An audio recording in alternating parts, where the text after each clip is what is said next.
इस प्रोडक्शन में पेश की गई कहानी, तमाम नाम, किरदार और वाकयात मुकम्मल तौर पर फर्जी हैं। क्लाइविंग या फौजशुदा अफराद, मकामात, वाकयात या मसनूआत से कोई मुमासलत, खालिस्तन इत्तफाकिया और गैर इरादा।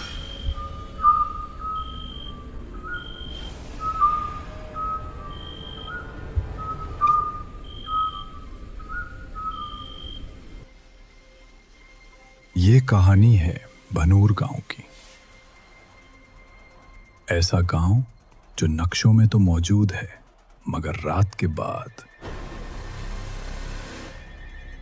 जहां से लोग वापस नहीं आते। कहते हैं इस गांव में रात का आखिरी पहर जिंदा और मुर्दा के बीच की सरहद होता है,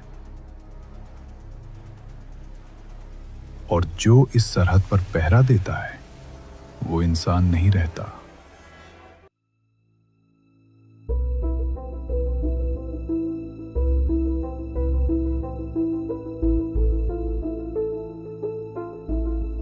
अंधेरी सड़क पर एक अकेली मोटरसाइकिल आहिस्ता आहिस्ता चल रही थी।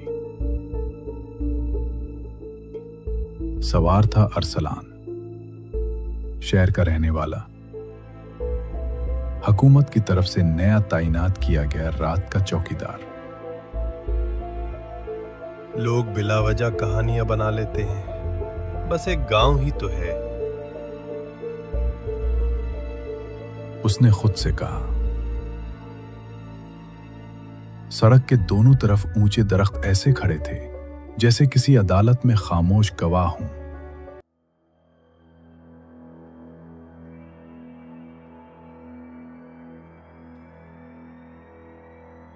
गांव के दाखिली दरवाजे पर एक पुराना जंग आलूद बोर्ड लगा था,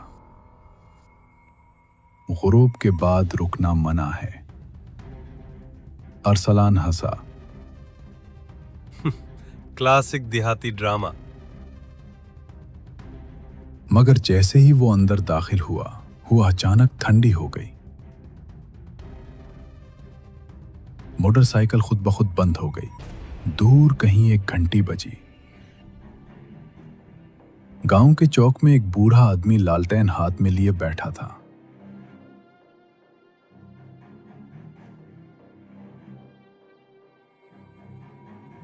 बेटा, तुम्हें यहां नहीं आना चाहिए था। अरसलान चौंका। मैं सरकारी चौकीदार हूं, मुझे रात का पहरा देना है। बूढ़े की आंखों में अजीब सा खौफ था। यहां पहरा दिया नहीं जाता, यहां पहरा लिया जाता है।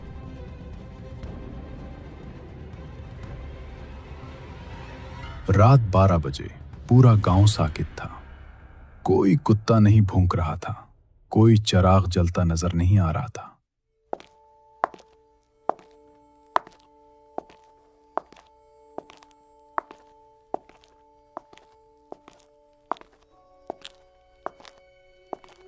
अचानक अरसलान ने कदमों की आवाज सुनी। छुप छुप छुप, मगर सड़क पर कोई नहीं था। फिर उसके कान में सरगोशी हुई। पहला पहरा याद रखना। गांव के कोने में एक बंद स्कूल था। दरवाजा खुद ब खुद चरचराता हुआ खुल गया।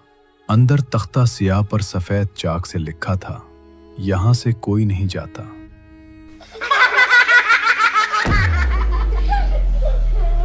अचानक बच्चों के हंसने की आवाजें आईं। अरसलान ने मुड़कर देखा।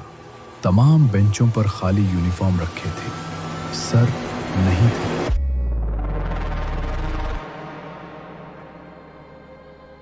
बूढ़ा दोबारा मिला। ये बच्चे 15 साल पहले लापता हुए थे। सरकार ने फाइल बंद कर दी, मगर गांव ने नहीं। ये सब क्यों हो रहा है? अरसलान का गला खुश्क हो गया। बूढ़े ने लालटेन बुझाई।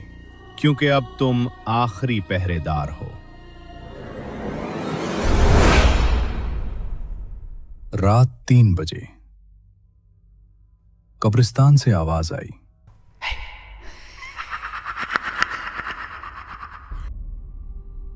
अरसलान वहां पहुंचा।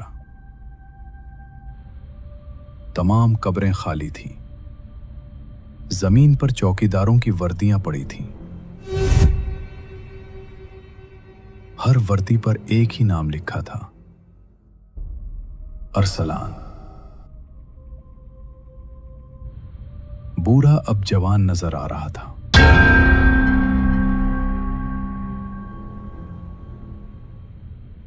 हर बार एक नया चौकीदार आता है और पिछला आजाद हो जाता है।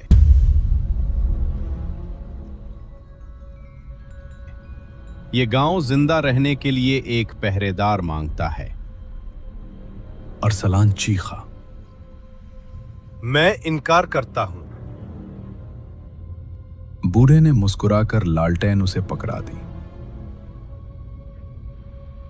इनकार का वक्त गुरूब से पहले होता है।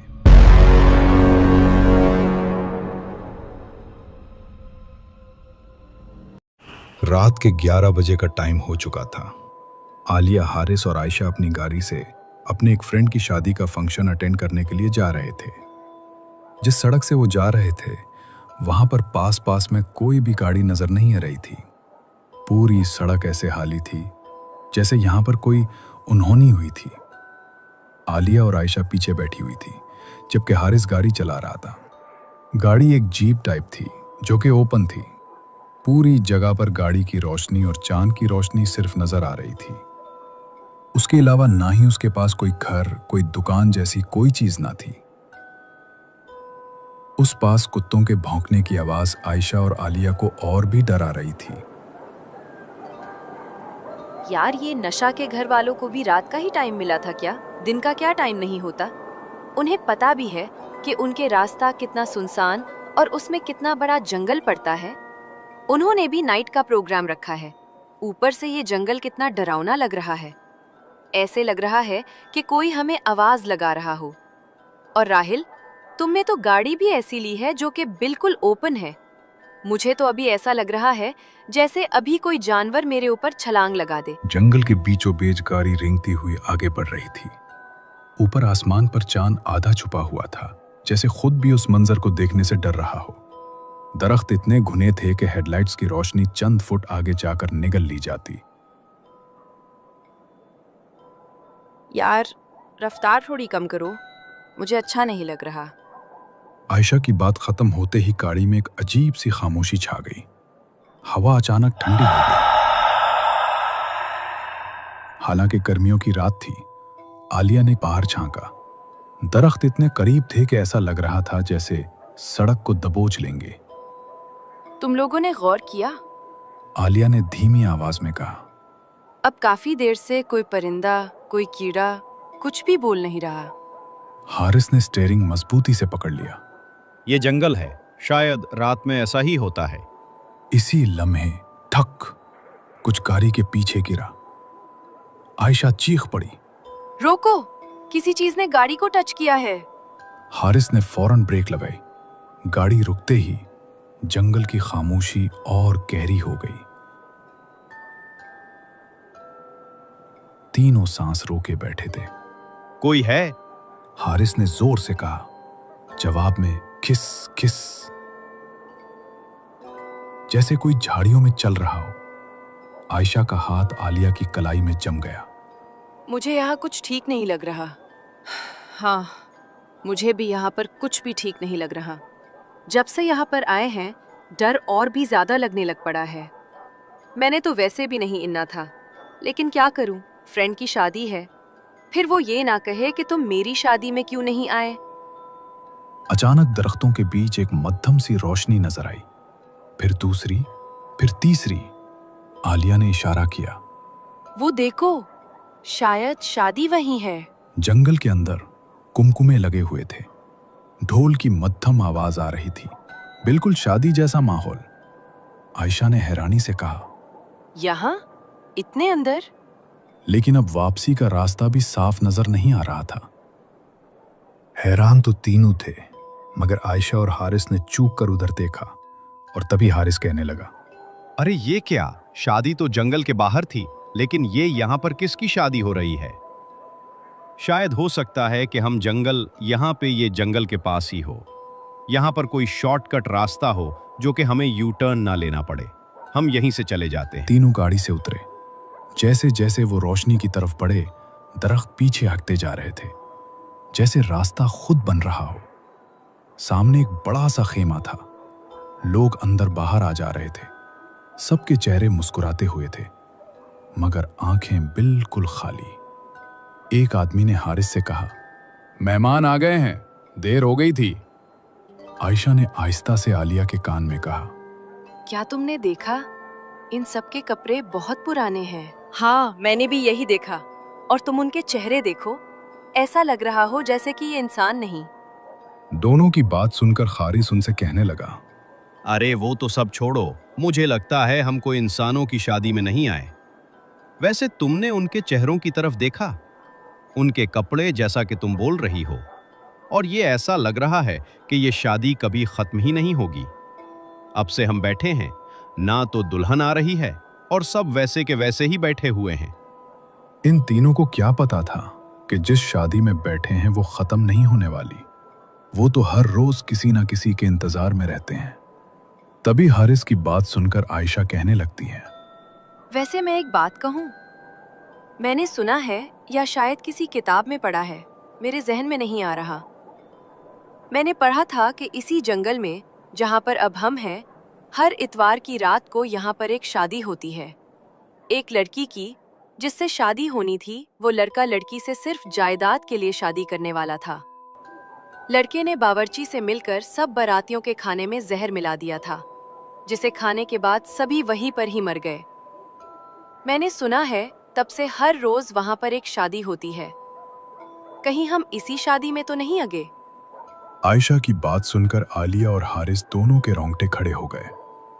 तो अभी हारिस ही मत कर कर बोला, अरे ऐसी कोई बात नहीं, मुझे तो ऐसा नहीं लगता, ये सब सुनी सुनाई बातें हैं। तुम्हें कहीं ऐसा लग रहा है?